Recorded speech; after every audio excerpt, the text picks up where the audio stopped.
Hello chess fans, this is Rick from Chess to Impress with number 7 in the series We're Standing on the Shoulders of Giants, from Ruy Lopez to Magnus Carlsen. This series is about the strongest players in the world, not only the official world champions but also the other strongest players of their era. This is number 7 in the series, and in the first 6 videos I made I told you about and showed you games of Ruy Lopez de Segura, Leonardo da Cutri, Paulo Boy, Alessandro Salvio, Joaquino Greco, Legal de Cameur, François-André Danican-Philidor, Alexandre Deschapelle and Louis-Charles Mahé de la Bourdonnais. This video is about Howard Staunton. As you can see, the power in chess moved from Spain to Italy, then to France, and now we have arrived in England. Howard Staunton was the strongest player of his era between 1843 and 1851. In future videos we go to Adolf Anderssen, Paul Morphy, the great American, and then we'll move to the official world champions Steinitz, Lasker, Capablanca, Aljochin, Euwe, Botvinnik Smyslov, the great Mishatal, Petrosian, Spassky, Bobby Fischer, Karpov Kasparov, Kramnik, Anand and Magnus Carlsen.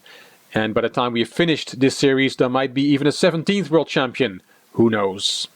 So as I said, this video is about Howard Staunton, the 10th best player of his era.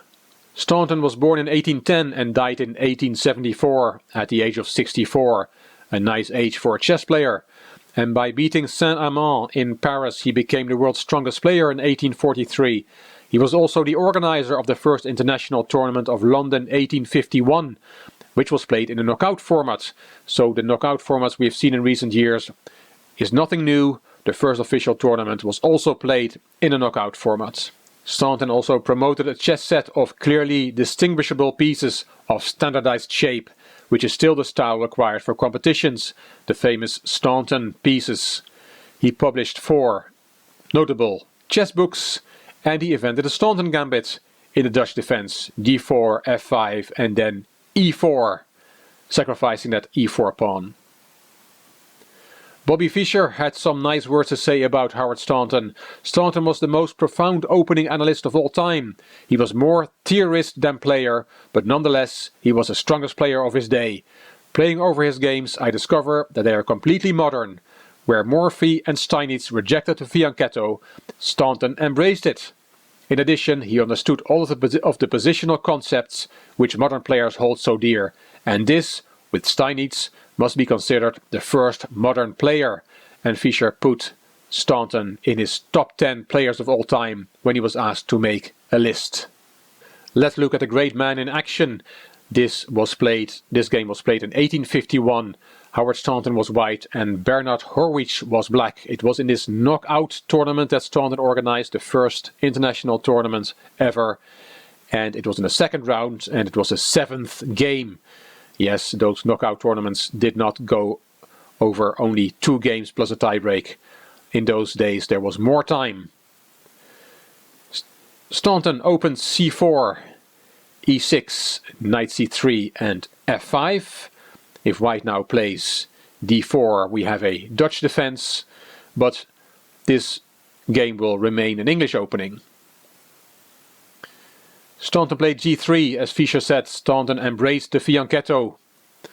Knight f6, bishop g2, c6, d3, knight a6, a3, bishop e7, e3, Horwitz castled, knight ge2, knight c7, Staunton castled, d5. And here Staunton plays b3. He was fond of the double flank development of his bishop. However, it's somewhat time consuming and Horwitz should now have seized its chance to occupy the center with e5. Most of the comments I make in this video are coming from Raymond Keane, who analyzes this game online. Grandmaster Raymond Keane from England. So e5 would have been good here after b3. But Horwitz decides on queen e8. Bishop b2, so we have a double fianchetto from Staunton. Queen f7, rook c1, bishop d7, and e4 and keen writes. This central thrust, all the stronger for being delayed, announces that white has won the battle of the opening. Horwitz took that pawn, d takes, and if you now take again, then the knight will take, and this is very good for white. All his minor pieces are better than black's, and black has this weak pawn on e6. So after d takes e4, Horwitz did not take again on e4, he played rook a d8. e5 from Staunton, kicking the knight, knight back to e8, and f4. You can see black has a very cramped position, white has a lot more space. It's a lot easier to maneuver for white than for black. So white has a small advantage. Horwitz took on c4, b takes, bishop c5 check, king in the corner, and bishop e3, hitting the rook. Rook stepped aside, and g6, and Raymond Keane calls this an unnecessary weakening of the f6 square, this square, from which Staunton will profit later in the game. And in fact we see 14 moves later a knight land on f6. Queen b3 from Staunton, bishop back to c8, knight e4, and now this bishop is attacked, so black has to do something about that. Bishop went back to b6, rook bd1, knight a6, both players are maneuvering. Queen c3, setting up a lethal battery if ever that diagonal will become open. A pair of rooks was traded, and knight c5. Staunton jumps into Horwitz's position with knight d6, and it's better not to take that knight. If he had done that, e takes d6, then this battery will open up, and that is bad news for black. So after knight d6, Horwitz did not take, he played queen to c7. That queen was attacked there on f7. Staunton dropped his queen to c2, knight g7, and g4. And Keane writes, the prelude to the decisive attack in which Staunton's pieces stream across to menace the black king. Firstly, Staunton restricts the possibilities of black's defensive knight on g7, and that's what the move g4 was for, to take these two squares away from this knight. Queen e7 from Horwitz, bishop d4, queen c7, there's not much to do for black, and a4. Staunton is not in a rush, and as I always find, very good players never seem to be in a rush. When I try not to be in a rush, always something goes wrong somewhere, but very strong players seem to have time to set up their attack. It's like black magic sometimes. a4 has a threat. The threat is a5, because you cannot take that pawn, because then your knight on c5 will be unprotected. So Horwitz played knight a6, then came c5, bishop a5, queen b3. That queen wants to swing over to the king side, and we'll see that later. b6, knight e4, b takes c5, and there comes knight f6 check as promised. The weakening of the f6 square many moves ago now proves a problem for black. King in the corner, and there comes the queen with a checkmate threat on h7. Knight e8, and now h7 is protected by the queen. And bishop a1, that bishop was attacked there. And Raymond Keane writes, Staunton's deployment of his forces creates a wonderfully aesthetic impression, highlighted by this sweeping retreat of his bishop, which is nevertheless still firmly targeted on the black king. Nice words. Horwitz decided to take on f6, e takes, king g8, bishop e5 attacking the queen, the bishop back into the game, into the center. Queen stepped aside, bishop e4 bringing another piece into the attack. Queen f7, and Keane writes here, if black can blockade the passed pawn, he may survive, but Staunton's next brilliant stroke banishes such hopes. And the brilliant stroke is this wonderful move. What does white play here? If you want to look for yourself, it's a very nice, subtle move. It is knight g1. And Keen calls this a profound retreat. The piece is now free to maneuver via f3 to e5 or g5, thus causing havoc with the defensive units around the black king.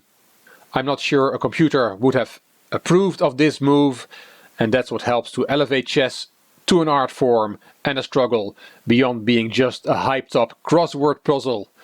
Very funny. Actually, my engine gave knight g1 as its first choice, but it's still a very beautiful move. Again, white has time to set up his attack. He doesn't have to crush through straight away. Just brings another piece into the attack. Bishop back to d8, g5 protecting the f6 pawn, bishop b7, nothing else to do for black. It must have been horrible for black to play this position. Knight f3, rook e8, bishop d6, and this is a nice variation. If you play a move like knight b4, then there is knight e5. And have you ever seen a queen being checkmated? Well, you have now. This queen is attacked and has no moves at all, cannot go anywhere. All these squares are controlled by white's pieces. A checkmated queen. So after bishop d6, Horwitz saw nothing else than sacrificing a piece. He took on f6, g takes and queen takes. But there came knight g5, the attack keeps going. Again with a checkmate threat here. Queen g7 was played by Horwitz. Bishop e5, hitting the queen again. Queen to e7. And after bishop takes g6, the final shot, black resigned. Wonderful game from Staunton. You cannot take the bishop because of checkmate in the corner. And if you play something else, your rook is attacked. So let's play rook b8. Then there is bishop takes, check, king f8, queen check, king e8, queen g6 check, king f8, and queen g8 is checkmate, so black will get checkmated after all. Wonderful game. Howard Staunton, the 10th strongest player of his era. Howard Staunton lost in the semi-finals of that 1851 international tournament to Adolf Anderssen from Germany, who thus became the 11th strongest player of his era. He went on to win that 1851 tournament. And I will tell you about Adolf Anderssen in the 8th installment of this series, We're Standing on the Shoulders of Giants, from Ruy Lopez to Magnus Carlsen. Hope you liked this video. If you did, please give it a thumbs up. Please subscribe to the Chess to Impress channel. Please leave a comment, and if you liked the video, it would be great if you could share it on social media. You also may want to check out my Chess to Progress channel. The link is in the description box. I just posted a game there from the great young Hungarian Grandmaster Richard Rapport in my series Learn from the Classics from the past and the present.